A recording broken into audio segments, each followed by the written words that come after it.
Assalamualaikum, murid-murid. Selamat datang ke e-pembelajaran Sains SK Padang Garung 2. Sistem e-pembelajaran ini dibangunkan untuk membolehkan murid-murid belajar sains di mana-mana sahaja tanpa perlu hadir ke sekolah. Semoga murid-murid dapat banyak kebaikan semasa menggunakannya. Selamat maju jaya. Baiklah murid-murid, tajuk pelajaran hari ini adalah daya geseran. Tahukah murid-murid, apakah itu daya geseran? Daya geseran ialah daya yang terhasil apabila dua permukaan bersentuhan antara satu sama lain. Perhatikan animasi di bawah.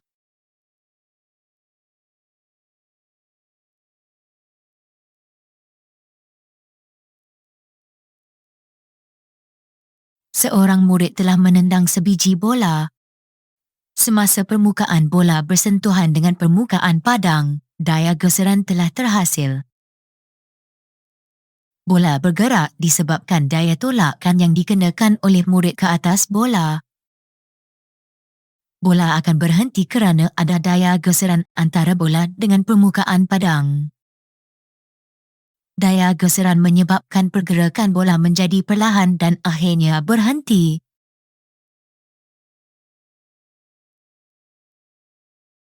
Tahukah murid-murid bahawa daya geseran sentiasa menentang arah pergerakan objek? Lihat animasi di bawah.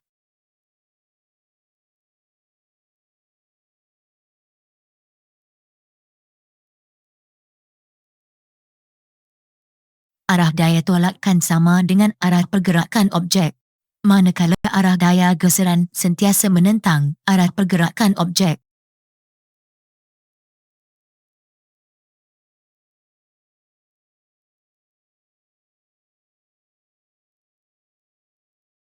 Cuba murid-murid kenal pasti dua permukaan yang bersentuhan dalam situasi di bawah.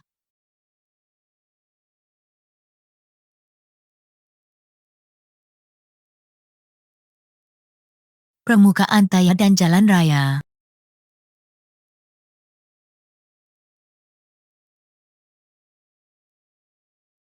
Permukaan tapak tangan dan dinding bangunan.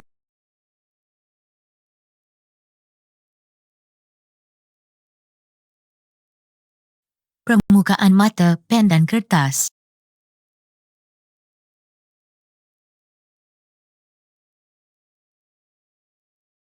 Permukaan kedua-dua tapak tangan.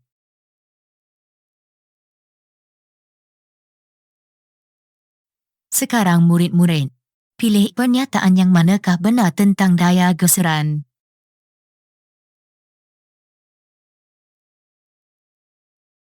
Daya geseran berlaku apabila dua permukaan bersentuhan.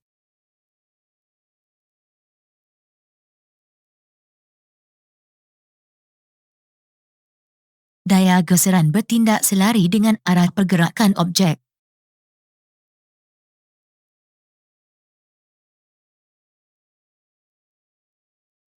Daya geseran sentiasa melawan arah pergerakan objek.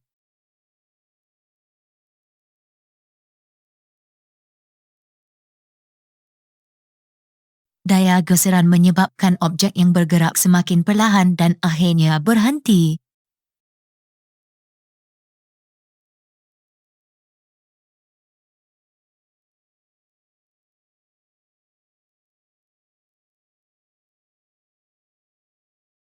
Tahukah murid-murid, apakah faktor yang mempengaruhi daya geseran?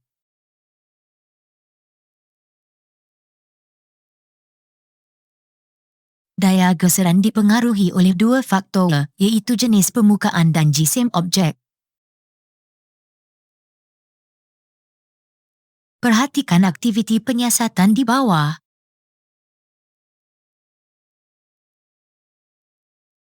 Eksperimen 1. Jenis permukaan. Pernyataan masalah, bagaimanakah jenis permukaan mempengaruhi daya geseran? Murid-murid, troli manakah lebih mudah ditolak jika jisim troli adalah sama atau dimalarkan? Mari kita lihat hasil keputusan penyiasatan ini.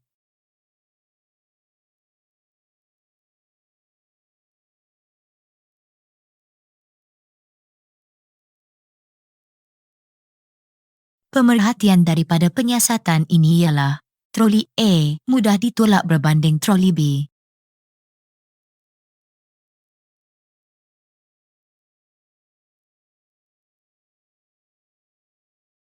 Inferensnya adalah kerana jenis permukaan landasan troli A lebih licin berbanding troli B.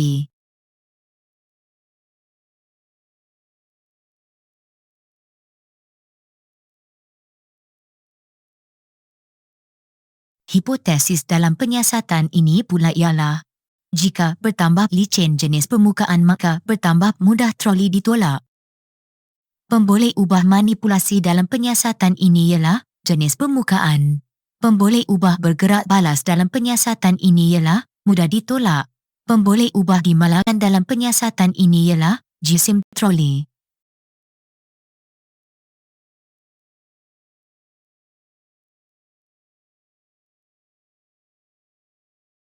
Mari kita lihat eksperimen kedua.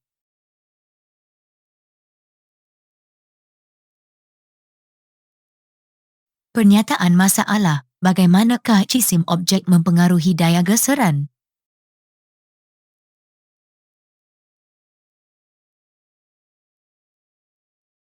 Mari kita mulakan penyiasatan ini menggunakan dua lori yang berbeza jisimnya. Lori manakah yang bergerak paling jauh?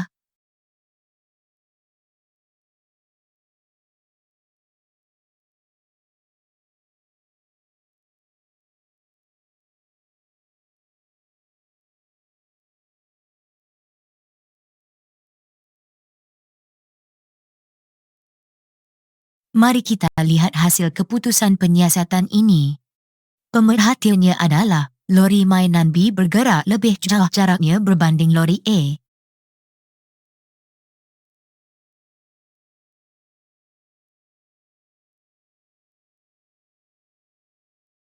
Inferensnya pula adalah kerana jisim lori mainan B lebih ringan berbanding lori A.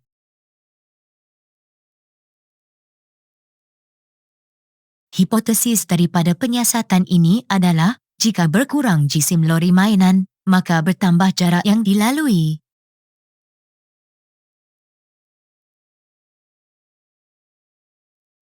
Pemboleh ubah manipulasi dalam penyiasatan ini ialah jisim lori mainan. Pemboleh ubah bergerak balas dalam penyiasatan ini pula ialah jarak yang dilalui. Manakala pemboleh ubah dimalarkan dalam penyiasatan ini ialah jenis permukaan.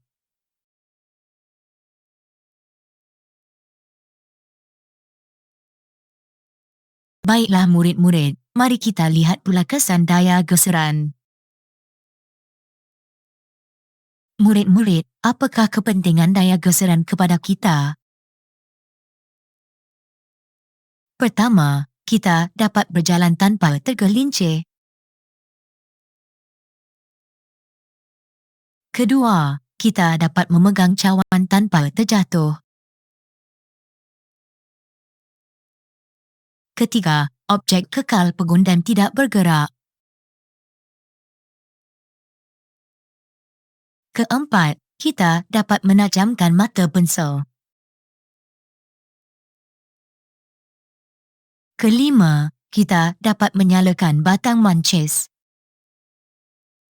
Baiklah murid-murid, cuba kenal pasti kepentingan daya geseran yang lain.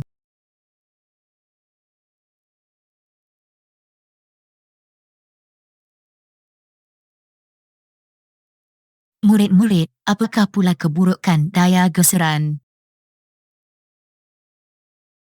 Pertama, objek sukar ditolak atau digerakkan.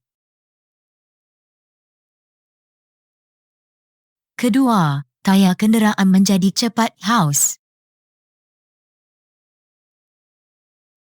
Ketiga, bola ataupun objek lain berhenti bergerak.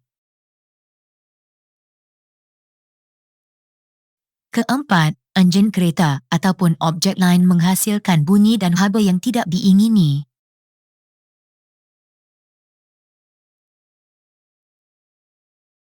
Baiklah murid-murid, cuba nyatakan keburukan daya geseran yang lain.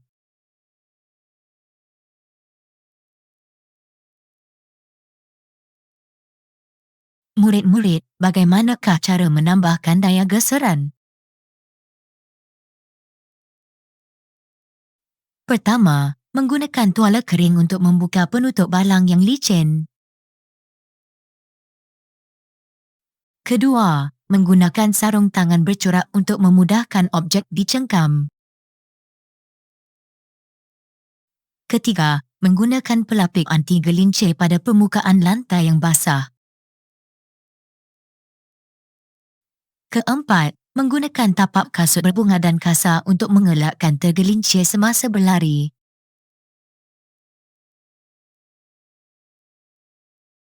Kelima, menggunakan pelapik tetikus untuk membolehkan pergerakan tetikus mudah dikawal.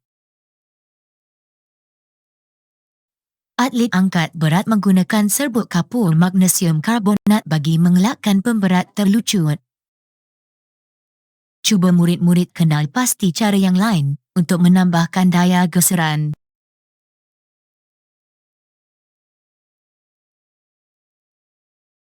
Murid-murid di bawah ini pula contoh cara-cara mengurangkan daya geseran. Pertama, menggunakan grease atau minyak pada pembuka tingkap atau wengsel. Kedua, menggunakan lilin pada permukaan laci untuk memudahkannya dibuka dan ditutup.